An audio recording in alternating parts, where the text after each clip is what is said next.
बड़ी पॉलिटिकल बहस, मर्यादा तार तार, संसद में आर पार। स्वागत है आपका, यह देश है हमारा।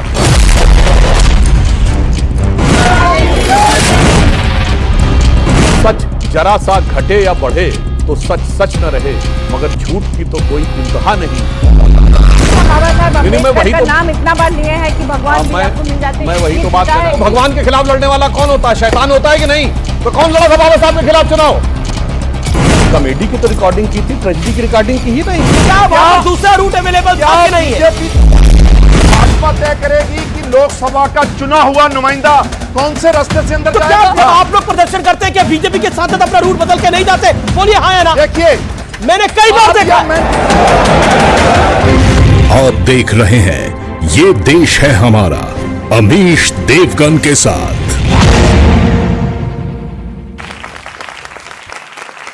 नमस्कार व्यूअर्स, मैं हूं अमीश देवगन और आप देख रहे हैं वीकेंड का सबसे भरोसेमंद कार्यक्रम ये देश है हमारा। पूरा देश ये उम्मीद कर रहा था कि शीतकालीन यानी विंटर सेशन में जनता के मुद्दे उठाए जाएंगे, संसद में देश हित पर एक बड़ा संवाद होगा और आम लोगों के लिए फैसले लिए जाएंगे। लेकिन विडंबना देखिए कि संसद तो ठीक से चले नहीं और समापन इतना जबरदस्त था कि बीजेपी के दो सांसद अस्पताल में आईसीयू में पहुंच गए। नागालैंड से भारतीय जनता पार्टी की महिला एसटी सांसद ने राहुल गांधी पर आपत्तिजनक आचरण के गंभीर आरोप लगा दिए हैं। अब बीजेपी कह रही है कि राहुल गांधी का व्यवहार अर्बन नक्सल जैसा हो गया है, लेकिन प्रियंका वाड्रा कह रही है कि मेरे भैया ने कुछ नहीं किया है, मेरा भैया निर्दोष है। बीजेपी बेवजह उनको टारगेट कर रही है, एफआईआर करवा रही है। तो दूसरी तरफ भारतीय जनता पार्टी कह रही है कि संसद में जो कुछ हुआ है और उसके लिए सिर्फ और सिर्फ कोई जिम्मेदार है तो वो श्रीमान राहुल गांधी है, यानी राहुल भैया जिम्मेदार है। लेकिन आज सबसे बड़ा प्रश्न है, क्या सियासी विरोध का दायरा सारी लिमिट क्रॉस कर चुका है और क्या हमारे नेताओं को संसद की गरिमा का जरा सा भी ध्यान नहीं है? आज इसी पर जनता जनार्दन के बीच, मेरे युवा मित्रों के बीच देश की सबसे बड़ी पॉलिटिकल बहस, मर्यादा तार तार, संसद में आर पार। स्वागत है आपका, यह देश है हमारा।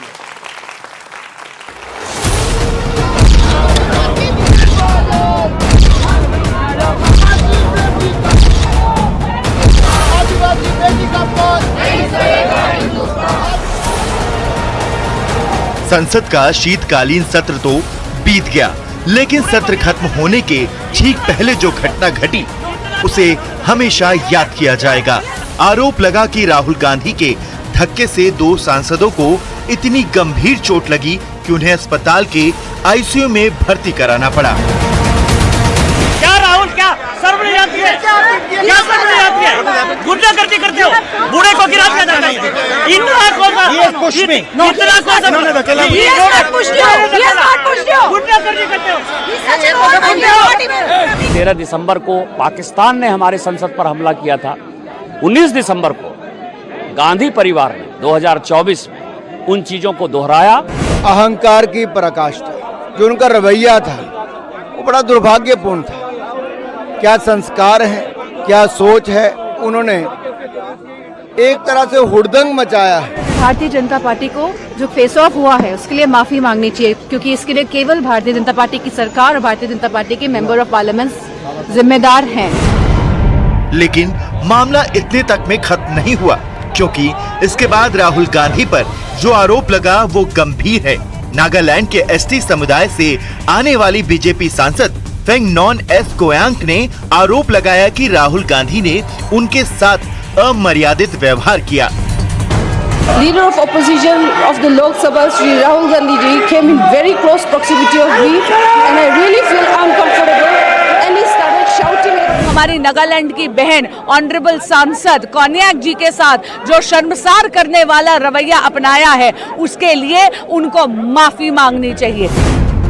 हालांकि कांग्रेस अध्यक्ष मल्लिकार्जुन खड़गे ने भी आरोप लगाया कि बीजेपी सांसदों के धक्के के चलते उनके घुटने में चोट लगी और राहुल गांधी के बचाव में खड़ी प्रियंका वाड्रा ने कहा कि उनका भाई ऐसा व्यवहार कर ही नहीं सकता। झूठा एफआईआर, राहुल जी कभी किसी को पुश नहीं करेंगे। मैं उनकी बहन हूँ, इतने सालों से मैं जानती हूँ कभी इस तरह की हरकत कभी कर ही नहीं सकते। लेकिन आज सबसे बड़ा सवाल है कि क्या सियासी विरोध का तरीका शर्मनाक स्तर तक गिर चुका है। आज इसी पर होगी जनता के बीच सबसे बड़ी बहस। और आइए देख लेते हैं आज की बहस के मुद्दे क्या है। क्या चुनावी हार की खींच में राहुल ने सियासी मर्यादा को तोड़ा है, जैसा आरोप लग रहा है।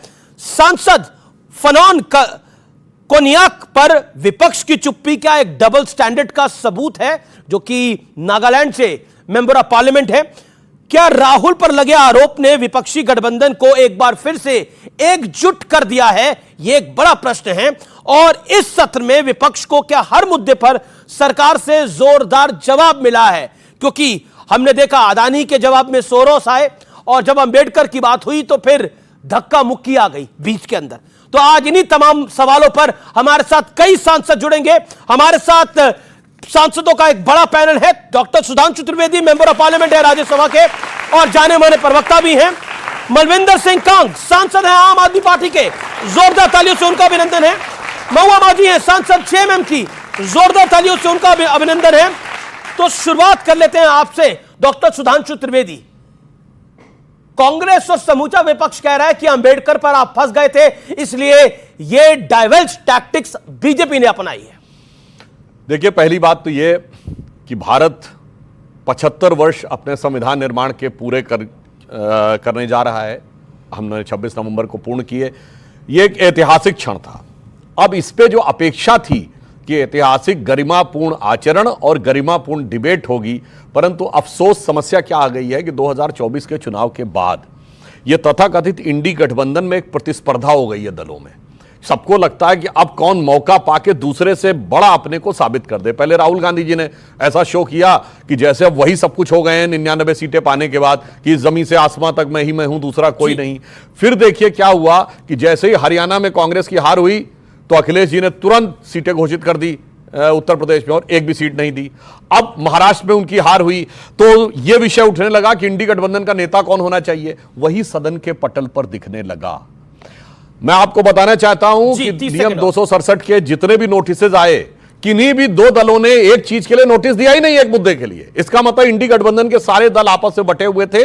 अब जहां तक इस विषय की बात है तो सिर्फ एक मैं तर्क रखता हूं जो कोई भी व्यक्ति समझ सकता है। जब अमित शाह जी ने भाषण दिया तो सारे विपक्षी दल अंदर थे, सबने भाषण सुना, आराम से भाषण सुनते रहे, और वो सेंटेंस जिसको लेकर वो आपत्ति की बात करे उसके बाद भी आधा घंटा करीब भाषण हुआ। तो अगर आपको कोई चीज आपत्तिजनक लगी, क्या आपने उस समय ऑब्जेक्ट किया? क्या आपने प्रोटेस्ट किया? क्या आपने नारे लगाए? क्या आपने वॉकआउट किया? नहीं। इसका मतलब क्या हुआ? भाषण समाप्त होने के बाद घर गए और रात में, अब हो सकता है सोरोस सीक्रेट सर्विस से कोई सिग्नल आया हो कि फिर आकर वो 12 सेकंड की क्लिप निकाली गई और 12 घंटे के बाद सुबह उसको सर्कुलेट करना शुरू कर दिया गया। इसलिए मैं सिर्फ यह कहना चाहता हूं कि जो इन्होंने करने का प्रयास किया, तो कांग्रेस और विपक्षी दलों के लिए एक लाइन कहना चाहूंगा कि जो उन्होंने अमित शाह जी की क्लिप को वो डिस्टॉर्ट करके सच को छुपाने का प्रयास किया कि सच जरा सा घटे या बढ़े तो सच सच न रहे, मगर झूठ की तो कोई इंतहा नहीं, और लाख चेहरे बदल के आ जाते हैं ये, पर आईना कमबख्त झूठ बोलता ही नहीं। जी, मैं रुक करता हूं आपका जेएमएम की मेंबर ऑफ पार्लियामेंट का महुआ माझी, आप सदन में मौजूद थी जब गृह मंत्री उस समय भाषण दे रहे थे। क्या आपको लगता है कि तमाम वाद विवाद तो हुआ, लेकिन राहुल गांधी जी के आचरण पर बहुत बड़ा प्रश्न चिन्ह खड़ा हुआ है? देखिए, पहले तो मैं उनके भाषण पर टिप्पणी करना चाहूंगी कि जब भी हमारे एलओपी या हमारे विपक्षी जो इंडिया गठबंधन के लोग हैं, ये लोग कुछ भी बोलने के लिए पॉइंट ऑफ ऑर्डर की मांग करते हैं या फिर एलओपी बोलने के लिए खड़े होते हैं, तो मैक्सिमम टाइम उन्हें रोक दिया जाता है, चुप करा दिया जाता है। उनकी तरफ कई बार चेयरपर्सन देखते तक नहीं है, हमारे सभापति महोदय देखते तक भी नहीं है, वो सत्ता पक्ष को ही देखते रहते हैं। इसलिए हो सकता है कि उस समय किसी ने विरोध नहीं किया कि सुन लेते हैं कि अंत तक वो क्या बोलते हैं जी। और जहां तक बाबा साहब अम्बेडकर के अपमान की बात है, तो ये कहते जरूर है कि हम बाबा साहब का सम्मान करते हैं, 75वां संविधान दिवस मना रहे हैं, लेकिन उनके द्वारा जो भी मानक स्थापित किए गए या संविधान में जो बातें, यूनिटी इंटीग्रिटी की बातें जो बच्चे भी पढ़ते हैं, उस पर अमल कहाँ कर रही है भाजपा? आपने अभी झारखंड का इलेक्शन देखा, महाराष्ट्र का इलेक्शन देखा। मैं झारखंड के इलेक्शन के बारे में कहना चाहूंगी कि पूरे इलेक्शन भर देश के तमाम बड़े नेता, मंत्री, मुख्यमंत्री, पूर्व मुख्यमंत्री, प्रधानमंत्री और तमाम लोग वहां गए चुनाव में, और उनका एक ही एजेंडा था, कटोगे और बटोगे का नारा लगाओ, पोस्टर चिपकाओ, घर में पैम्पलेट डालो और ऐसे वीडियो बना के वायरल करो जिससे कि लोगों के दिमाग में नफरत फैले, हिंदू मुस्लिम। वहां तो सरना ईसाई को भी लड़ाया जा रहा है। तो ये आप बाबा साहब के जो भी उनका सम्मान करते हैं तो भाई उनके द्वारा दिए गए संविधान का तो सम्मान करो। आप राहुल गांधी के आचरण पे बात करने से बच रही हैं? नहीं, बिल्कुल नहीं बच रही हूँ। मैं वहां प्रेजेंट थी, मैं आपको बता रही हूँ। हम लोगों को बोला गया था बाबा साहब अंबेडकर के स्टैचू के पास जाके प्रोटेस्ट हम लोग स्टार्ट किए थे शांतिपूर्ण ढंग से। पूरा हम लोग इंडिया गठबंधन वहां इकट्ठा हुए थे 10-15 पे, और उसके बाद हमें चूंकि 11 बजे पार्लियामेंट आना था तो वहां पर कुछ देर तक रुका गया, सबका इंतजार। उसके बाद हम लोग वॉक करके आए पार्लियामेंट में मकर द्वार पर, क्योंकि मकर द्वार से ही हम लोग अंदर प्रवेश करते हैं। जब हम लोग आए, मैं चूंकि प्रियंका गांधी जी के साथ ही एकदम फ्रंट लाइन पे ही थी, और हम लोग महिलाओं को सामने करके, बाकी जेंट्स पीछे थे, राहुल जी भी पीछे ही थे। तो फिर हम लोग जब सामने आए तो एकदम हम लोगों से सट के, भाजपा के जो सांसदगण थे वो लोग हम लोग से सट के खड़े हो गए, इतना सट के कि इतनी भी दूरी नहीं रही होगी, मैं आपको बता रही हूँ प्रियंका जी। और तब हम लोगों ने नाराबाजी शुरू की, वो लोग भी कर रहे थे, हम लोग भी कर रहे थे। जब आगे जाने के सारे रास्ते बंद थे और वो उस गेट से बहुत, वो जो कॉरिडोर की बात कर रहे हैं वो बहुत दूर था, यहाँ पर तो वो लोग खड़े थे। ये राहुल गांधी, ये तस्वीरें आप देख सकती हैं, यहाँ पर हम देख रहे हैं कि राहुल गांधी वहां पर तो बहुत बात की बात है, मैं बता रही हूँ, ये बात की बात है। लेकिन राहुल गांधी चार्ज इन करे अंदर जाने के लिए, जो तस्वीर दिख रही है मैं आपको बता रही हूँ। तो उसके बाद क्या हुआ कि हम लोग जब वहां खड़े थे तो जाने नहीं दिया जा रहा था, तो प्रियंका गांधी जी नीचे बैठ गए, हम सभी लोग नीचे बैठ गए लेफ्ट साइड। तो प्रियंका जी को नीचे बैठकर दिख रहा था, राहुल गांधी क्या कर रहे हैं? आगे लोग खड़े थे इतने सारे, समय 300, मैं बता रही हूँ, 300 सांसद खड़े थे। अरे मैं वहां थी, मैं जो कह रही हूँ सच कह रही हूँ। लेफ्ट साइड में खड़गे जी, राहुल जी को मैंने देखा था थोड़ी सी दूर में, और फिर राहुल जी आके प्रियंका जी को हाथ पकड़ के खींच के खड़ा किए, क्योंकि उठ नहीं पा रही थी, वहां इतने लोग आ गए थे। मेरे ही पैर में कुछ लोग लगभग आ ही गए थे, लेकिन हम लोगों ने शिकायत नहीं की। उसके बाद हम लोग खड़े होकर आगे बढ़े, उसके बाद उधर से राहुल गांधी जी गए होंगे उनको उठाने के बाद, और गए होंगे, आप कह रहे राहुल गांधी वहां गए? मैंने उनको हाथ पर नहीं जाते हुए नहीं देखा, क्योंकि भीड़ इतनी थी सामने में। वहां पर दिख तो रहे हैं ना, वो यहाँ कैमरे पे दिख रहा है, लेकिन उस कैमरे पे दिख रहा है तो गए होंगे। ओके सुधांशु, लेकिन मैं बता रही हूँ, मैं अब लंबा टाइम हो गया, लंबा टाइम हो गया सुधांशु, 40 सेकंड संक्षेप में कहते हैं। देखिए, सच जो होता है वो कैसे उभर के सामने आ जाता है। अभी महुआ जी ने क्या कहा, उन्होंने कहा कि हम लोग बैठे थे और हम लोग, चूंकि उन्हें लगता है कि उनकी बात सुनी नहीं जाती है, इसलिए हमने आपत्ति दर्ज नहीं की, कि इसलिए बाद में आपत्ति दर्ज की। इससे बहुत साफ हो गया कि विपक्ष के बैठे किसी भी नेता को कोई आपत्ति उसमें नहीं थी, क्योंकि पूरा भाषण आप सुने, और अगले दिन प्रधानमंत्री जी ने 2 मिनट 33 सेकंड का पूरा वीडियो जो ट्वीट किया है, उससे संदर्भ और प्रसंग पूरा साफ हो जाता है। तो आप इसको अब इसका मतलब ये हो गया, कहा था बाबा साहब अम्बेडकर का नाम इतना बार लिए हैं कि भगवान भी आपको मिल जाते हैं। मैं वही तो बात कर रहा हूं। चलिए, भगवान, अगर आप बाबा साहब को भगवान मानते हैं तो भगवान से लड़ने वाला कौन होता है? बहुत लोग मानते हैं, ठीक है। तो मैं कहना चाहता हूं, भगवान के खिलाफ लड़ने वाला कौन होता है? शैतान होता है कि नहीं? तो कौन लड़ा था बाबा साहब के खिलाफ चुनाव? बोलो भाई। नेहरू गए थे ना प्रचार करने के लिए। इसी संदर्भ में विपक्ष बाबा साहब अम्बेडकर को भगवान का दर्जा दे रहा है और भगवान मान रहा है। बताइए, पंडित नेहरू ने तो भगवान के खिलाफ प्रचार करा, इसका मतलब नहीं, मैं बता पंडित नेहरू भगवान के खिलाफ चुनाव हरवाने चले गए। मेरी बात सुन लीजिए। जयराम रमेश जी ने एक लेटर मीडिया को दिया है अभी पार्लियामेंट के बाद, और उस लेटर में बाबा साहब अम्बेडकर ने, ये कमलाकांत चित्रे सिद्धार्थ कॉलेज के प्रिंसिपल थे उस समय मुंबई के, उनको लिखा था कि सावरकर और डांगे ने षड्यंत्र के तहत उनको हराया है। मैडम आप देख लीजिए, ऐसा बाबा साहब मीडिया वालों ने कहा। पढ़ लीजिएगा, बाबा साहब अम्बेडकर जब चुनाव लड़ रहे थे तो दत्तोपंत डांगे का नाम लिखा है, सावरकर का कहीं नहीं लिखा। तो संघ के थे, जो संघ के थे, यानी संघ साथ और पंडित नेहरू विरोध में थे। चुनाव में बाप बेटा भी एक दूसरे के खिलाफ कर रहे हैं। अब देखो, चुनाव में बाप बेटा भी एक साथ में लड़ते हैं, तो एक दूसरे के खिलाफ। हाँ, मैं बता रहा हूं। अब आपने जो बात कही, जो बाबा साहब ने कहीं पर भी, हाँ, डांगे ने बिल्कुल किया था, श्रीपाद अमृत डांगे ने पूरा षड्यंत्र रचा था। कम्युनिस्ट पार्टी के नेता थे, क्योंकि उनको लगता था कि वो उस वर्ग का नेतृत्व करना चाहते। मगर मैं सिर्फ उदाहरण देना चाहता हूं, नेहरू जी ने क्या लिखा है, और यह हम लोगों ने पार्लियामेंट में भी बोला था। 3 जनवरी 1952 को बाबा साहब का चुनाव हुआ। 16 जनवरी 1952 को जवाहरलाल नेहरू एडविना माउंटबेटन को लेटर लिखते हैं लखनऊ से, और इसका सोर्स है complete works of Jawaharlal Nehru series 2 volume 17 page number 35 से 37। उसमें क्या लिखते हैं कि our success in the Bombay city and Bombay province has been much more than expected. हमें खुशी है कि बॉम्बे प्रोविंस यानी आज का महाराष्ट्र और गुजरात, इसमें बड़ी अच्छी सफलता मिली। और आगे लिखते हैं Ambedkar has been dropped out, Ambedkar हार गए हैं, इस बात की खुशी है। और आगे उसी लेटर में क्या लिखते हैं कि सोशलिस्ट पार्टी है join hands with Ambedkar party, तो दे लॉस्ट देयर रिप्यूट, यानी जो अंबेडकर जी की पार्टी से जिस पार्टी ने हाथ मिला लिया उसकी तो प्रतिष्ठा गई। और आगे उन्होंने लिखा है, ये नेहरू ने, बट अंबेडकर है join hand with Hindu communalist, यानी हिंदूवादियों के साथ मिल गए हैं। अब इसमें तो कोई किंतु परंतु ही नहीं है। और एक लाइन और कह दूं, महुआ जी ने जो कहा ये बटेंगे तो कटेंगे, सबसे पहले बाबा साहब अंबेडकर ने लिखा है। आप मुस्लिम पॉलिटिक्स बता रहा हूं, सुनिए अंबेडकर जी ने कहा है। अरे मैं बिल्कुल दो उदाहरण देना चाहता हूं। पहली बात,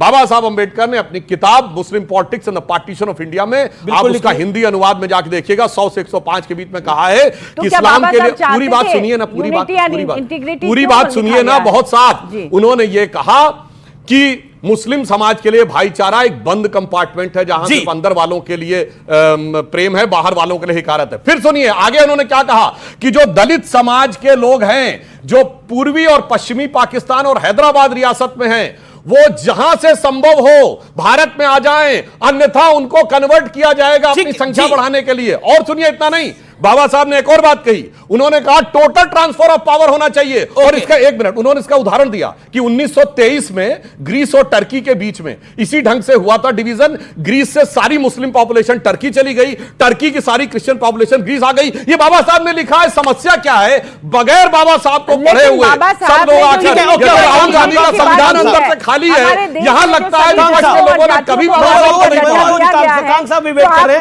मैं आप कह रहा हूं कि सदन में जो मर्यादा टोटल ट्रांसफर ऑफ पावर की बात कर रहे हैं। ठीक है, ये विषय इसको यहां समाप्त करते हैं। मैं आता हूं कि जो सदन की मर्यादा तार हुई है वो बहुत इंपॉर्टेंट है। क्या आपको लगता है कि जो पार्लियामेंट में हुआ, दो मेंबर ऑफ पार्लियामेंट हॉस्पिटल में एडमिट है, प्रताप सारंगी को स्टिचेस आए हैं, 5 स्टिचेस आए हैं, वो अभी भी आईसीयू में है, और क्या आपको लगता है कि बहुत दुर्भाग्यपूर्ण है? और राहुल गांधी पर जो ब्लेम है वो बहुत बड़ा है, चाहे वो महिला सांसद हो, चाहे वो ये दोनों जिन सांसदों को चोट लगी है वो। अमीर जी, 75 साल हो गए हमारे संविधान को स्थापित हुए, और 75वां साल जब हम मना रहे हैं तो फ्लोर ऑफ द हाउस देश के गृह मंत्री अगर बाबा साहब अंबेडकर का अपमान करेंगे तो यह देश सहन नहीं करेगा।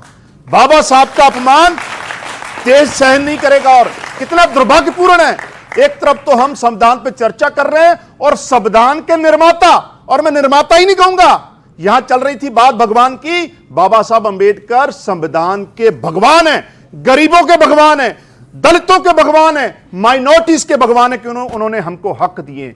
और यह सबसे दुखांत वाली बात है कि जब देश की सबसे बड़ी पंचायत लगी हो और उसमें देश का होम मिनिस्टर, गृह मंत्री उनका अपमान करे, और उस मुद्दे को डाइवर्ट करने के लिए जो कल वहां तमाशा हुआ है, क्यों नहीं उसकी वीडियो रिकॉर्डिंग बाहर आती? किसने रोका है? संसद के बाहर हर चप्पे चप्पे पे सीसीटीवी मौजूद है, क्यों नहीं अभी तक रिकॉर्डिंग बाहर आई? क्यों नहीं सच्चाई बाहर आ रही? मुझे लगता है जब देश के ऑनरेबल होम मिनिस्टर घिर गए बाबा साहब अंबेडकर के अपमान में, तो ये एक पूरे मामले को डाइवर्ट किया जा रहा है। प्रताप सारंगी गिरे कि नहीं गिरे? प्रताप सारंगी गिरे कि नहीं गिरे मेंबर ऑफ पार्लियामेंट? मैं कह रहा हूं डेफिनेटली गिरे। किसने गिराया, इसकी सच्चाई क्यों नहीं बाहर आ रही? किसने गिराया बताइए? एक आदमी ऊपर को जा रहा है, एक आदमी बाहर, वहां कुछ लोग बीजेपी के लोग रास्ता रोक रहे हैं, और आदमी ऊपर से गिरा है, नीचे वाला ऊपर को थोड़ी गिरा सकता है। मैं तो कहता हूं इन्वेस्टिगेशन क्यों नहीं हो रही इस बात पे? वीडियो रिकॉर्डिंग बाहर क्यों नहीं आ रही? अगर किसी महिला के साथ कोई दुराचार हुआ है, उसका अपमान हुआ है, तो उसकी सच्चाई भी बाहर आनी चाहिए। तो महिला तो खुद बोल, वो तो मेंबर ऑफ पार्लियामेंट है, वो तो बोल ही रही है। तो मैं रिकॉर्डिंग कहां है? क्यों नहीं रिकॉर्डिंग आ रही? क्यों नहीं? पर वो झूठ बोल रही है अमीश भाई, हर चीज की रिकॉर्डिंग है वहां जी। क्यों नहीं रिकॉर्डिंग 2 दिन से? क्या रिकॉर्डिंग को लेकर भी कहीं ना कहीं साजिश तो नहीं हो रही? ये बड़ा आरोप लगा रहे हैं आप बीजेपी के ऊपर। जब आप सुधांशु त्रिवेदी कान साहब की बात रिकॉर्डिंग, मैं आपको बता दूं कि अभिषेक मनु सिंघवी जी की भी रिकॉर्डिंग अभी तक बाहर नहीं आई है। जब उन पर आरोप लगाया था अभिषेक मनु सिंघवी की कौन सी रिकॉर्डिंग? उनके जो 50,000 के पैसे, तो उसकी रिकॉर्डिंग भी अभी तक बाहर नहीं आई। उनको भी आना चाहिए जब सभापति महोदय। लेकिन देखिए अंबेडकर का मुद्दा जैसे ही निकला सुधांशु त्रिवेदी, वैसे ही आम आदमी पार्टी ने पकड़ लिया। अरविंद केजरीवाल ने एक एआई जनरेटेड एक वीडियो बनाया, उसमें कहा कि अंबेडकर जी उन्हें आशीर्वाद दे रहे हैं। मतलब केजरीवाल तुम आगे बढ़ो, हम तुम्हारे साथ हैं। अरविंद केजरीवाल जी का इस धराधाम पर दुखद प्रादुर्भाव हुआ 1969 में, और बाबा साहब अंबेडकर ने दुनिया छोड़ दी 6 दिसंबर 1956 को, मतलब उनके जन्म से 13 साल पहले, और आशीर्वाद देते हुए सोचिए ये अपमान नहीं है? मैं ईमानदारी से कहना चाहता हूं, ये बाबा साहब का अपमान है कि नहीं, कि आप झूठी तस्वीर दिखाने का प्रयास कर रहे हैं कि वो उनको, अरे आप ये दिखाते कि केजरीवाल जी चरणों में झुके हुए हैं तो मैं मानता आप उनका आशीर्वाद प्राप्त कर रहे हैं। आप दिखा रहे हैं केजरीवाल जी के सर के ऊपर हाथ रख रहे हैं। अब मैं बताना चाहता हूं फैक्ट, देखिए इन्होंने जो बात उठाया वो बहुत वाजिब सवाल है, मगर रिकॉर्डिंग दो प्रकार की है। एक तो है जो सीसीटीवी की है, वो मानी हुई बात है, वो जांच के साथ होगी। संसद के सीसीटीवी की रिकॉर्डिंग कोई बगैर जांच कंप्लीट हुए ऐसे पब्लिक डोमेन में हर दिन नहीं जारी की जाएगी। मगर मैं पूछना चाहता हूं, सबके हाथ में कैमरे थे विपक्ष वालों ने, और ये तो रिकॉर्डिंग के उस्ताद हैं, वो मिमिक्री की भी रिकॉर्डिंग कर रहे थे हैं। जब कोई प्रदर्शन होता है चेहरा लगा के तो भी उसकी रिकॉर्डिंग राहुल गांधी जी ने की है, जब प्रियंका गांधी जी आ रही थी तब भी कर रही थी। तो मैं पूछना कर रहे थे, तो मैं पूछना चाहता हूं, कॉमेडी की तो रिकॉर्डिंग की थी, ट्रेजेडी की रिकॉर्डिंग की ही नहीं। तो नीचे कोई विपक्ष वाला एक दिखाए तो कि अगर वो कह रहे हैं खड़गे साहब, ये बात तो सही है, तो उसका ये बात तो सही है, फोटो दिखाइए। 400 से ज्यादा सांसद और 400 से ज्यादा सांसदों के पास उतने ही मोबाइल फोन, और वो भी स्मार्टफोन। रिकॉर्डिंग देश के चैनलों ने कैमरे में देखा है, बस एक लाइन में, कि किसके सांसद एम्बुलेंस में गए और कौन जलवाए जलाल से चलते हुए गए, और बाद में कहना शुरू कर दिया कि हमको भी चोट लगी थी। ओके, लेकिन देखिए लहूलुहार हुए बीजेपी के सांसद, ये तस्वीरों में दिखाई दे रहा है।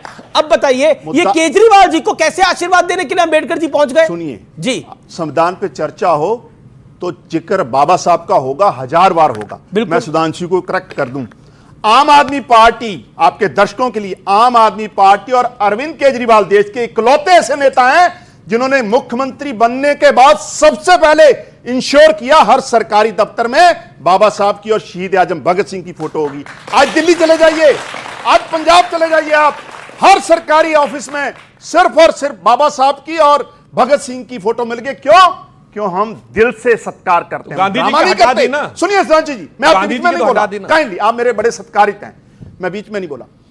आज वो लोग जो अंग्रेजों से माफिया मांगते रहे, जब देश की लड़ाई लड़ी जा रही थी आजादी की, जब शहीद आजम, जब करतार सिंह सराभा, जब बाबा साहब अंबेडकर, चंद्रशेखर आजाद लड़ाई लड़ रहे थे, जान कुर्बान कर रहे थे, तो आज डिफेंस मिनिस्टर गुणगान किसका करते हैं हाउस में? माफी वीरों का, जो अंग्रेजों से माफिया मांगते रहते। ये बताएंगे बाबा साहब के बारे में जी, जिन लोगों ने 3 दशकों तक तिरंगा अपने दफ्तर पर नहीं लगाया, जिन्होंने संविधान में कभी विश्वास ही नहीं जताया, अब वो बताएंगे। अच्छा, ये संविधान का विश्वास हुआ जो सांसदों के सर फटे वहां पर है? बिल्कुल ठीक नहीं हुआ, बिल्कुल ठीक नहीं हुआ। राहुल गांधी को क्लीन चिट देते हैं? बिल्कुल मैं बरी नहीं कर रहा किसी को, बिल्कुल गलत हुआ है। मैं चाहता हूं सारंगी जी और खड़गे जी जल्दी ठीक हो, मैं कामना करता हूं भगवान से, लेकिन सच्चाई बाहर आनी चाहिए। जी तो पीछे करिए, बाबा साहब जी कौन सा अस्पताल में है? जब बाबा साहब का फ्लोर ऑफ द हाउस अपमान हो रहा है तो सच्चाई बाहर आनी चाहिए। ये साजिश क्या हो रही है हाउस के बाहर, इसकी सच्चाई बाहर निकलनी चाहिए। नहीं, पर मेरे को एक बात बताइए, एक सेकंड, मैं ये पूछ रहा हूं, ये वीडियो पीछे चल रहा है, आप लोग ये वीडियो देखिए।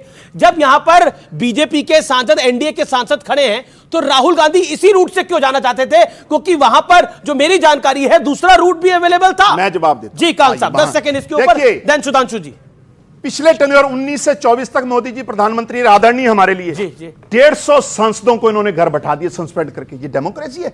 अब बताइए, जब बाबा साहब अंबेडकर के इशू पे घिर गए तो ये तय करेंगे। आज का आज बात करिए ना, सुनिए अमित जी, क्या वहां पर दूसरा रूट अवेलेबल था कि नहीं है? क्या दूसरा रूट अवेलेबल था? राहुल गांधी एनडीए के सांसदों के बीच में से क्यों जाना चाहते थे? भाजपा तय करेगी कि लोकसभा का चुना हुआ नुमाइंदा कौन से रास्ते से अंदर तो जाएगा? क्या बीजेपी के, जब आप लोग प्रदर्शन करते हैं, ये सवाल मैं इसलिए बोल रहा हूं क्योंकि मैं पार्लियामेंट जाता हूं, जब आप लोग प्रदर्शन करते हैं, क्या बीजेपी के सांसद अपना रूट बदल के नहीं जाते? बोलिए हाँ या ना। देखिए, मैंने कई बार देखा, पार्लियामेंट में जाने का मसला नहीं है, यहां रोका गया है गुंडागर्दी, जो आरोप कांग्रेस के हैं, जो आरोप कांग्रेस के हैं कि जबरदस्ती उनको रोका गया, क्या पार्लियामेंट ऑन में रिकॉर्ड कौन जाएगा? निशिकांत दुबे, ये कौन तय करेगा? निशिकांत दुबे, संबित पात्रा जो सांसद हैं, इसके अलावा एनडीए के कई सांसदों ने बोला जब विपक्ष प्रदर्शन करता है हम अपना रास्ता बदल के जाते हैं, और एक बार नहीं कई बार गए हम। सुधांशु त्रिवेदी, क्या आपको लगता है एक अल्टरनेट रूट अवेलेबल था? क्विकली स्टेप बाय स्टेप बताता हूं। एक दिन पहले विपक्ष का प्रदर्शन था, हम भी उसमें से गए थे, आप लोग सामने खड़े थे, बगल में रास्ता है, बगल में से चले गए। नहीं तो आपको एक और बात बताएं, सीढ़ी के अलावा बगल में एक रैंप भी बना हुआ है, जैसे किसी को सीढ़ी से न जाना हो या व्हील चेयर से जाना हो तो उसके लिए रैंप भी बना, और दो तरफ से रैंप बना हुआ है। और सबने वो वीडियो देखा कि यहां पे भाजपा के सांसद खड़े हैं, उधर से वो लोग चलते हुए आए और सीधे भीड़ के अंदर घुस गए। अरे भाई, आपने अगल बगल कहीं जाने का प्रयास ही नहीं किया, सीधे भीड़ के अंदर आ गए। जानते क्यों? उनको लगता है अरे हमें कौन रुकेगा, आगे पीछे हमारी सरकार, यहाँ के हम हैं राजकुमार, फरजंदे अंजुमन शाह साहिबे आलम जलवा अफरोज हो रहे हैं, सब सड़क खाली कर देनी चाहिए। जो इस मानसिकता के साथ आते हैं उनको, और मैं बताना चाहता हूं अपने मित्र को, इनको एक तो इन्होंने बड़ा अच्छा स्वीकार किया कि गांधी नेहरू की फोटो तो हटा दी, इन्होंने कैप्चर कर लिया ना कि हमारी सिर्फ दो ही। और मैं पूछना चाहता हूं, भगत सिंह जी को फांसी हुई थी 23 मार्च 1931, गांधी इरविन पैक्ट हुआ 4 मार्च 1931, और स्वतंत्रता संग्राम लड़ने वालों के लिए मैं चुनौती देख कहता हूं 1931 4 मार्च के बाद 1957 15 अगस्त तक, विद एन एक्सेप्शन ऑफ 1942, एक आंदोलन बताइए कौन सा समझौता हुआ था? 16 साल कोई आंदोलन नहीं। जी कोई आंदोलन नहीं। और मैं एक सेकंड पलट जाइए, वो देखिए क्या सारे सवाल हमसे पूछे गए। इस पर आपकी प्रतिक्रिया मैं बताना चाहता हूं बाबा साहब के बारे में। इन्होंने कहा संसद में जिन लोगों ने ये इंश्योर किया कि बाबा साहब संसद में ना आने पाए। सुनिए, मैं पूछना चाहता हूं 1952 में जब चुनाव हुआ कि आरएसएस की क्या भूमिका थी स्वतंत्रता संग्राम में, ये भी बताएं। ये भी बताएं। और सुनिए, मैं सारे लोगों से कहता हूं, यहां युवा बच्चे बैठे हैं, सावरकर जी को भारत के एकमात्र स्वतंत्रता संग्राम सेनानी ने 2 जन्मों का कारावास दिया गया, वो भी काला पानी, 2 जन्मों का। और सुनिए, सावरकर जी से पहले 1857 को स्वतंत्रता संग्राम कहलाने वाला कोई एक कांग्रेस का नेता दिखाएं जिसने 1907 से पहले कहा हो। उन्होंने स्वतंत्रता संग्राम कहा, यह सिपाही विद्रोह, म्यूटिनी, रिवोल्ट, यह शब्द प्रयोग करते थे। और मैं बताता हूं, जाके चेक करिए, 1910 में हुई है उनको सजा। 1910 में कांग्रेस का अध्यक्ष कौन था? विलियम वैडनबर्न, ब्रिटिश सरकार का सेक्रेटरी, खुद तो बैठे हैं ब्रिटिश सरकार के सेक्रेटरी अफसर के पैरों तले और कह रहे हम तो स्वतंत्रता संग्राम लड़ रहे थे, और जिनको 2 जन्मों का कारावास दे रहे थे वो स्वतंत्रता संग्राम नहीं लड़ रहे थे। मुझे लगता है कि यह हकीकत के धरातल के ऊपर ये बिल्कुल, इसलिए मैं एक लाइन पूरी कर दूं। कांग्रेस का एक नेता बताइएगा जिसको गोली लगी हो अंग्रेजों की, राष्ट्रीय अध्यक्ष स्तर का, एक नेता जो भगत सिंह जी की तरह फांसी पे लटका हो, एक नेता जिसको काला पानी हुई हो, लाला लाजपत राय को छोड़कर एक नेता जिसे डंडे भी पड़े हों, परंतु उन्हीं को सारा श्रेय मिला। तो मैं एक लाइन कहना चाहता हूं कि नौरंग ये सियासते दौरान तो देखिए कि मंजिल मिली उन्हीं को जो शरीके सफर न थे। जी ओके, देखिए, मैं ये कहना चाहती हूँ कि भाजपा ऐसा दिखाती है जैसे ये जो पार्लियामेंट नहीं चला ये पूरी तरह से विपक्षी पार्टी या इंडिया गठबंधन के कारण हुआ, लेकिन आपने शुरू से देखा होगा कि भाजपा चाहती ही नहीं है भाजपा की सरकार की पार्लियामेंट चले। पिछले जो सत्र हुए थे उस पर मणिपुर मुद्दे को लेकर जब विपक्ष वॉकआउट कर रहा था उस समय इन्होंने फॉरेस्ट कंजर्वेशन बिल पारित करा दिया, न्याय संहिता पारित कर दिया। इस बार जब अडानी पर बात करने के लिए इंडिया गठबंधन ने इतना जोर लगाया, 267 के नोटिसेस डाले, संभर पर बात करने की बात कही, तो आपने क्यों एडजर्न किया, हाउस को चलने नहीं दिया?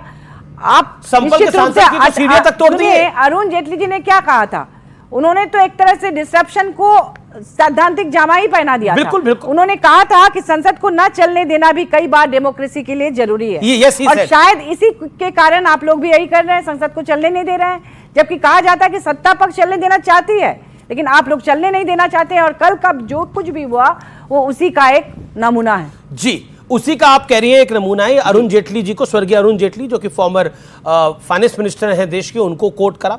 लेकिन एक प्रश्न है कि संभल को लेकर भी बहुत सारी बातें हुई, डॉक्टर सुधांशु त्रिवेदी, और संभल के जो मेंबर ऑफ पार्लियामेंट हैं उन्होंने गृह मंत्री अमित शाह से मिलने का टाइम भी मांगा है, उनके घर के एक हिस्से पे बुलडोजर भी चल गया है, और तो और उन पे बिजली चोरी का भी आरोप है। 1 करोड़ 90 लाख का किराया मतलब जो पैसे है वो अभी बचा हुआ है।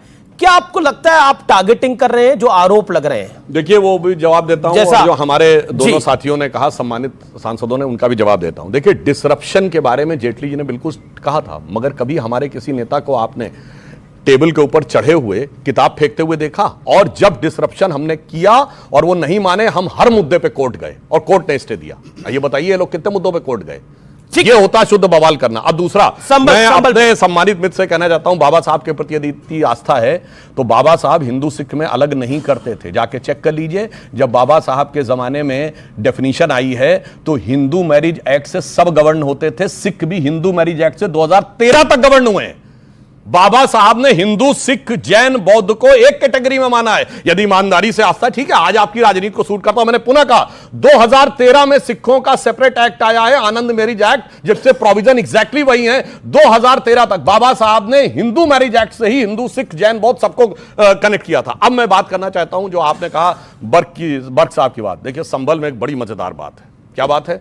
समाजवादी पार्टी ने सिर्फ संभल का मुद्दा उठाया और उसने कहा अडानी का मुद्दा बेकार है। अब सुनिए, उसके बाद राहुल गांधी जी ने कहा कि हम संभल की यात्रा करेंगे। तो क्या कहा था प्रोफेसर राम गोपाल जी ने? कि वो केवल औपचारिकता कर रहे हैं। उन्होंने सोचा कि हम ज्यादा जाके श्रेय ले लेंगे, पर ऐसा नहीं हो पाया। और मैं दर्शकों से कहना चाहता हूं, एक बात और विचारणीय है कि संभल में जिसको मस्जिद कहा जाता है वो आर्कियोलॉजिकल सर्वे ऑफ इंडिया का प्रोटेक्टेड मॉन्यूमेंट था, और इन लोगों ने उसको कालांतर में रिलीजियस स्ट्रक्चर में बदल दिया।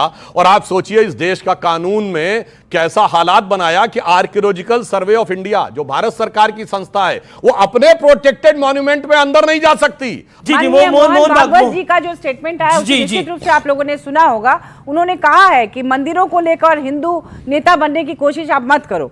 उन्होंने कहा था ना कि ये खतरनाक है। तो इस पर मोहन भागवत जी की भी बात आप नहीं मान रहे? सुधांशु जी, आप और आपकी पार्टी, आपके नेता ने जिस मंतव्य से कहा वो ये लोग समझ नहीं पाए। एक्चुअली में उन्होंने इसलिए कहा, पर आपके कुछ नेता भी नहीं समझ पा रहे। हम बता रहे हैं, उन्होंने इसलिए कहा क्योंकि भाई खोदना शुरू करेंगे तो हर जगह पे निकल आएगा।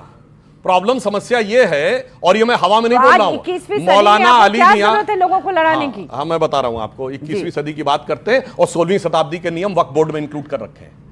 मुगलों के जमाने के फरमान को कॉन्स्टिट्यूशनल मान्यता दे रखी है। वो मुगलों के जमाने के ऑर्डर, अरकाट के नवाब का ऑर्डर पे तिरचनापल्ली का मंदिर है, और सूरत का नगर निगम मुगलों के आधार के ऊपर है वक्फ बोर्ड की संपत्ति, जिसमें जजिया, जिम्मी और गाजी का कॉन्सेप्ट है। जो लोग ये फरमान देते थे उनको कॉन्स्टिट्यूशनल मान्यता दे रखी, फिर कहते हैं कुछ बात ना करो। सिखों के मैरिज एक्ट को लेकर बात कही ना, अभी आपने सिखों के मैरिज एक्ट को लेकर बात कही। बाबा अम्बेडकर ने कहा, मैं कहती हूँ कि हमारे झारखंड में आदिवासी कितने सालों से सरना धर्म कोड की मांग कर रहे हैं। संविधान तो जोड़ने की बात करता है, हिंदू, मुस्लिम, सिख, ईसाई फर्क नहीं करता, लेकिन बीजेपी की मजबूरी है। अब सुधांशु भाई सिख और हिंदू ले ही आए, तो मैं स्पष्ट कर दूं सुधांशु भाई जी, पंजाब वो पहला स्टेट था, पूरे देश पे अंग्रेजों का कब्जा था, पंजाब पे कब्जा नहीं हुआ था, उनको कंप्रोमाइज करना पड़ा था अंग्रेजों को। और सिखों की बात करते हैं आप, कूका मूवमेंट सबसे पहले देश की आजादी के लिए पंजाब से शुरू हुआ। पगड़ी संभाल जट्टा 1905 में भगत सिंह जी के चाचा ने शुरू किया। 17 साल, सुनिए सुधांशु जी सुनिए, 17 साल की उम्र करतार सिंह सराबा अमेरिका में सेटल था, यहां आके देश की आजादी के लिए कुर्बानी दे गए। आप सिखों की बात करते हैं, गदरी बाबे कुर्बानी दे गए। 23 साल की उम्र में शहीद आजम भगत सिंह फांसी चढ़ गया देश की आजादी के लिए। और सबसे ज्यादा जब आपके नेता माफिया मांग रहे थे, पंजाब ने ऑन रिकॉर्ड बात है 90% से ज्यादा शहीदियां इस देश को आजाद करवाने के लिए पंजाब के लोगों ने दी। आप सिखों की बात करते हैं आप, लेकिन आपकी मजबूरी है, आप बांटने की बात शुरू कर देते हो। मैं बात कर रहा हूं संविधान की। संविधान सारे देश को जोड़ता है। संविधान सुनिए, जो सांसदों को धक्का दिया गया, जो महिला सांसद का उत्पीड़न हुआ, क्या वो संविधान सम्मत है? बिल्कुल इन्वेस्टिगेशन होनी चाहिए, सच्चाई बाहर आनी चाहिए। लेकिन विपक्ष तो राहुल गांधी को क्लीन चिट दे रहा महिला सांसद के मामले में। वो महिला सांसद ऑन रिकॉर्ड कह रही है, Jagat Prakash Nadda leader of the house है, उन्होंने खुद बोला कि महिला सांसद को असहज महसूस हुआ गया। देश के गृह मंत्री तो फ्लोर ऑफ द हाउस बाबा साहब का अपमान कर रहे हैं, उस पर बात करिए ना। आप कौन से हाउस की बात कर रहे हैं? देखिए, तो महिला सांसद, सुनिए अमित जी, महिला सांसद ये देश की सबसे बड़ी पंचायत है। यहाँ हम लोगों को लोग चुन के भेजते हैं। यहाँ महंगाई पे बात हो, देश के रिसोर्सेस एक पर्टिकुलर घराने को लुटाए जा रहे उस पर बात हो, जहां देश में नफरत फैलाई जा रही उस पर बात हो, और किसान पिछले 1 साल से वहां धरने पे बैठा है, उस पर मोदी जी की सरकार बोलने को तैयार नहीं है, उस पर चर्चा होनी चाहिए। नौजवानों को अग्निवीर बना के बेरोजगार किया जा रहा है, उस पर बात होनी चाहिए। उस पर बात नहीं करेंगे मेरे भाजपा वाले साथी, बात करेंगे हिंदू मुस्लिम सिख। और आज हदें पार हो गई हैं कि बाबा साहब का अपमान हुआ है जी, लेकिन वो जो बीजेपी की सांसद हैं फंगनॉन कोन्याक, वो असहज महसूस कर रही थी। आप कह रहे हैं कि वो विषय इंपॉर्टेंट नहीं है। एक महिला सांसद को सदन के अंदर उन्होंने कहा कि मेरे आत्मसम्मान को चोट पहुंची। अरे सच्चाई बाहर आनी चाहिए, मैं तो कह रहा हूं। तो क्लीन चिट राहुल गांधी, किसी को क्लीन चिट नहीं दी जा रही। लेकिन एक बात सुनिए आप, जब संविधान के 75 साल पे चर्चा हो रही हो तो बाबा साहब, मैं एक सेकंड व्यूअर्स, मैं आपको सुनाना चाहता हूं जो बीजेपी के मेंबर ऑफ पार्लियामेंट है फंगनॉन कोन्याक, उन्होंने क्या कहा पार्लियामेंट के अंदर, राज्यसभा के अंदर क्या कहा, सुनिए जरा एक बारी, प्ले करिए भाई।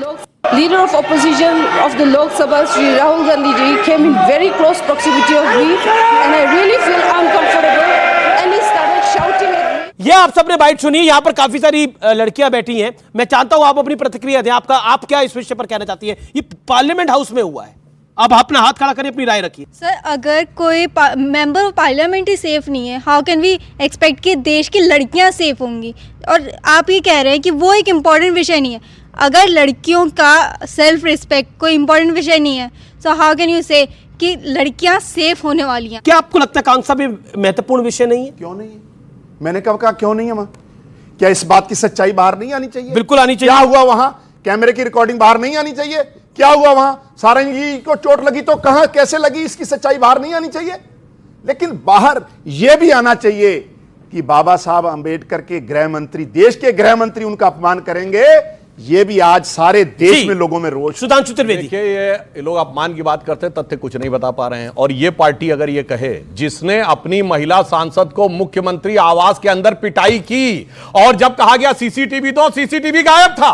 बोलो भाई, आज हमसे पूछ रहे हैं, इसे कहते हैं कि पर उपदेश कुशल बहु तेरे। और आपने आज तक कभी भी नहीं सुना होगा कि मुख्यमंत्री आवास में उसी पार्टी के सांसद और उसी पार्टी की महिला सांसद, जिसने बाहर आकर बाकायदा शिकायत की, वो लोग आकर जब बोलते हैं। तो मैं एक और बात पूछना चाहता हूं, जब आपने सिखों की बात कही तो आपका क्यों नहीं खून खौला कि गुरु गोविंद सिंह जी के साहबजादों को जिन लोगों ने कत्ल कर दिया था, उनको महान लिखा गया देश की किताबों में।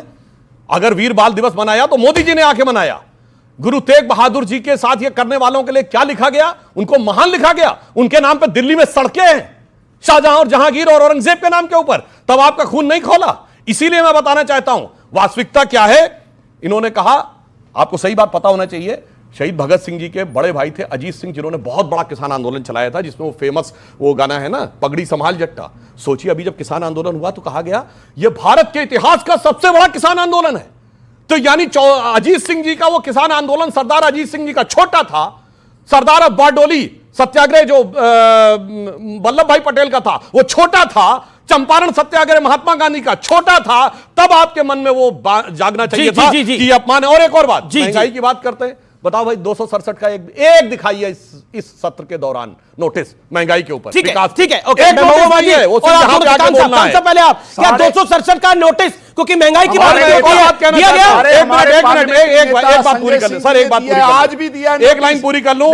हम ये मानते हैं कि स्वतंत्रता की लड़ाई, गुलामी सिर्फ 200 साल की नहीं थी, 800 साल की भी थी। मैं आपसे पूछना चाहता हूं, गुरु गोविंद सिंह जो लड़ रहे थे वो स्वतंत्रता की लड़ाई थी कि नहीं? बोलिए। वो विदेशों से लड़ रहे थे। ये वो भाजपा है, ये वही भाजपा है जो उन सिखों को एंटी नेशनल बोलते हैं। ये वही भाजपा है जो 750 किसानों को शहीद करके इनके हाथ खून से रंगे।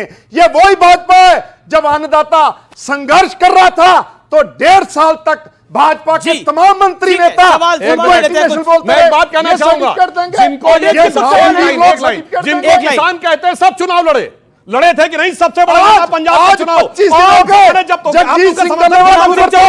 सुनिए, आम आदमी पार्टी राज्यपाल का बोला क्यों नहीं कर रही? खुद तो किसान नेताओं के खिलाफ चुनाव। नमस्कार सर, मेरा नाम साक्षी और मेरा सवाल ये है, अगर वहाँ पे संसद में अगर बुजुर्गों को चोट लगी तो राहुल गांधी को संवेदनशीलता दिखानी चाहिए थी, लेकिन उन्होंने ऐसा नहीं किया। उन्होंने बल्कि उन पे आरोप लगा दिया कि इन्होंने ही करवाया। इन्होंने ही किया है, ये आपका कहना है। अच्छा, आप क्या कहना चाहती हैं? आपका क्या सवाल है? सर नमस्ते, मेरा आप दोनों से सवाल है। जैसे आपने बोला कि सारंगी जी को चोट लगा है, उसका वीडियो कहाँ है, तो ऐसे हम ये भी बोल सकते हैं कि मल्लिकार्जुन खड़गे को चोट लगा, उसका वीडियो कहाँ है? मेरा क्वेश्चन ये है, कांग्रेस और विपक्ष की दूसरी पार्टियां हर बार प्रदर्शन करती रहती है, लेकिन इस बार जब बीजेपी ने प्रदर्शन किया तो इतना बड़ा कांड क्यों हो गया? इतना बड़ा कांड क्यों हो गया? ये तो सुधांशु, प्रदर्शन तो पहले भी होता था, लेकिन पहले महुआ मांझी आपसे भी सवाल है, सुधांशु जी भी सवाल है, तो पहले महुआ मांझी आप ही जवाब दे दीजिए। महुआ मांझी, कहा जा रहा है बार बार वीडियो सबूत दिखाओ, वीडियो सबूत दिखाओ, खड़गे जी को लगी, उसका वीडियो सबूत कहां है? सबसे बड़ी बात कि खड़गे जी ने जाके एफआईआर नहीं किया था, इन लोगों ने जाके एफआईआर किया, चूंकि उनके तो बीजेपी कह रही है कि लगी है कि नहीं लगी? लगी क्यों नहीं? मतलब कोई जरूरी है कि मेरे भी पैर में आके लोग खड़े हो गए थे, तो मैंने भी नहीं किया, क्योंकि अफरा तफरी में उस भीड़ में मैं किस पर आरोप लगाऊं? प्रताप सारंगी का सर फटा है, दोनों तरफ से देखिए, दोनों तरफ से जब अफरा तफरी होती है तो आप उसको अलग से आइडेंटिफाई नहीं कर सकते हो कि किसने किया, कैसे किया। राहुल गांधी जी एक ऐसे उनको पता है कि पार्लियामेंट में सीसीटीवी लगा है, राहुल गांधी जी समझदार इंसान है, वो जाके किसी महिला को छेड़ देंगे, वो जाके किसी बुजुर्ग को गिरा देंगे। राहुल गांधी समझदार इंसान है, वो महिला को छेड़ देंगे, किसी बुजुर्ग को गिरा देंगे, पॉलिटिक्स थोड़ी उनको समाप्त करनी है। और यहाँ पर जो सवाल आया सुधांशु आपके लिए, प्रदर्शन तो पहले भी होते रहे, लेकिन बीजेपी के प्रदर्शन में इतना बड़ा कांड क्यों हुआ? कोट एंड कोट ऑडियंस, मैं नहीं बोल रहा भाई। उसका कारण देखिए, राहुल गांधी बहुत समझदार इंसान है, तो उनके लिए मैं कह सकता हूं समझ समझ के समझाओ उसको जिसके की समझ है, और जो समझ समझ के बिना समझे समझो कि वो ना समझ है, उन्हें कोई समझा ही नहीं सकता, वो इतने समझदार इंसान है। अब रही बात इसकी जो उन्होंने प्रश्न किया, मैं बात यही तो कहना चाहता हूं कि किसी ने भी देखा हो, हम लोग शांति से अपनी जगह खड़े थे, भाजपा कोई सांसद मूव नहीं कर रहा था, मूव करते हुए वो आए, इसमें कोई किंतु परंतु नहीं है। तो मुझे लगता है इसके बाद, और दूसरी बात, चलिए ये अंदर छोड़ दीजिए, संसद के अंदर क्या हुआ? लोकसभा में, लोकसभा की पीठ के ऊपर चले गए। राज्यसभा में क्या हुआ था 1-1.5 साल पहले? माइक उखाड़े गए, किताब फेंकी गई, हरिवंश जी उपसभापति, उन्होंने लिखा हिंसक हमला किया गया, टेबल पे खड़े होकर नृत्य किया गया। ये कोई पहली बार थोड़ी हुआ है। किसने किया था? थे कई थे सांसद, इनकी पार्टी के भी थे, नेता सदन संजय सिंह, कार्रवाई भी हुई थी। संजय सिंह टेबल पे चढ़ गए थे, टेबल पे चढ़ गए थे। और सुनिए, कांग्रेस के प्रताप सिंह बाजवा, वो भी टेबल पे चढ़े और उठा के यूं फेंक के मारा। बताइए, तो संसद के अंदर किया था, क्योंकि इनका एक ही वो है। जानते क्यों हुआ बवाल? कांग्रेस और विपक्षी दलों का एक ही सिद्धांत है। पहली बात तो एक बात कह दूं, इंडी गठबंधन सदन के पटल पर अस्तित्व में नहीं है। जैसे हमारा एनडीए है, सारे एनडीए के सांसदों ने लिख के दे रखा है कि श्री नरेंद्र मोदी जी हमारे नेता हैं, और लोकसभा अध्यक्ष और राज्यसभा के चेयरमैन को भी। इनका कहीं कोई रिजोल्यूशन, मैं अभी चेक कर लेता हूं। अब इसलिए इनका जानते क्या सिद्धांत है कि कोई सूरत बदलना मेरा मकसद नहीं है, मेरा मकसद है कि हर कदम पे हंगामा होना चाहिए। ओके, एक बात बताइए, जो संजय सिंह को कहा, जो कि नेता सदन थे तब, और वो टेबल पे चढ़ गए, अब नृत्य वगैरह तो नहीं हुआ था, लेकिन वो टेबल पे चढ़ गए थे, क्या आपको लगता है कि सदन की गरिमा, आप भी ऑनरेबल मेंबर ऑफ पार्लियामेंट है, सदन की गरिमा तार तार हुई है? इस ऑडियंस में क्या व्यू जा रहा है, हमारे व्यूअर्स को क्या दिख रहा है, आप बताइए, दुर्भाग्यपूर्ण है कि नहीं है? पहली बात तो संजय सिंह जी बेनकाब करते हैं मोदी और अडानी की दोस्ती को। संजय सिंह जी बेनकाब करते हैं देश के रिसोर्सेस एक आदमी को लुटाए जा रहे हैं। संजय सिंह जी बेनकाब किया है बेधड़क होके कि देश में हिंदू मुस्लिम कराया जा रहा है। और महिलाओं की सम्मान की बात, देखिए अमित जी, हम सब परिवार वाले लोग हैं, बहन है, हमारी बेटियां हैं। यह रिवाज सिर्फ भाजपा में है कि जहां शादियां नहीं की जाती, लेकिन हम लोग क्योंकि परिवार वाले हैं, हमारे घर में भी बहु बेटियां हैं, हम सत्कार करते हैं। लेकिन भाजपा एकलौती पार्टी है जिसमें यह रिवाज है कि शादी करो ही ना, जो ईश्वर, जो नेचुरल नियम है उसके भी खिलाफ है। तो ये कहां से औरतों को सम्मान करेंगे?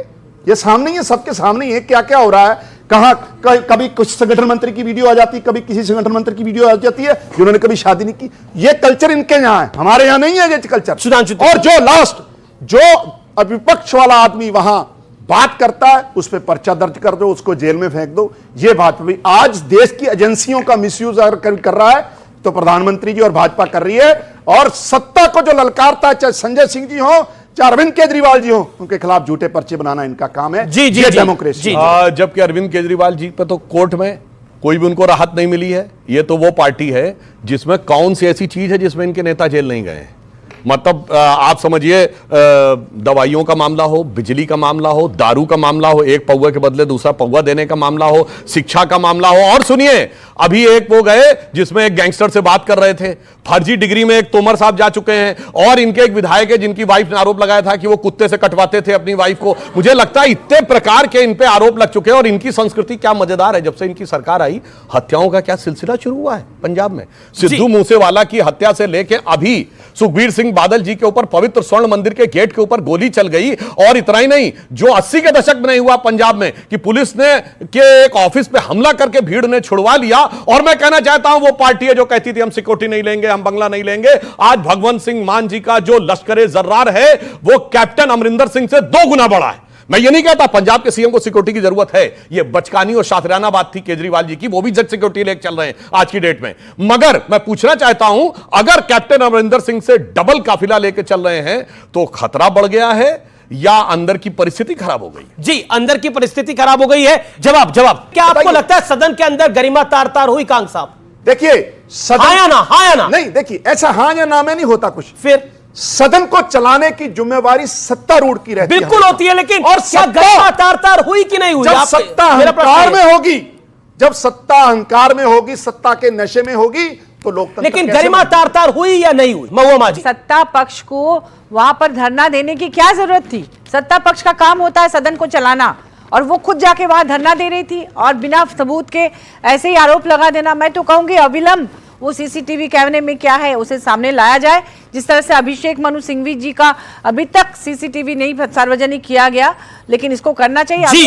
अभी सुधांशु जी कह रहे थे कि इन पर आरोप लगा रहे थे इंडिया गठबंधन पर कि उनका गठबंधन ऐसा है वैसा है। मैं कहूंगी आपके सदन में नेता राहुल गांधी है, लोकसभा में है, निश्चित रूप से आपके भी है। एक लास्ट नहीं, लोकसभा में आपके नेता राहुल गांधी हैं, विपक्ष के अपोजिशन के लीडर, अपोजिशन है, आपके भी नेता हैं वहां पर। देखिए, लोकसभा के नेता राहुल गांधी, लेकिन आपने जो सवाल उठाया था कि गर्मा तार तार हुई, देखिए अमी जी, देश के संविधान निर्माता का जब अपमान देश के गृह मंत्री करेंगे तो गर्मा कहां बची है बताइए?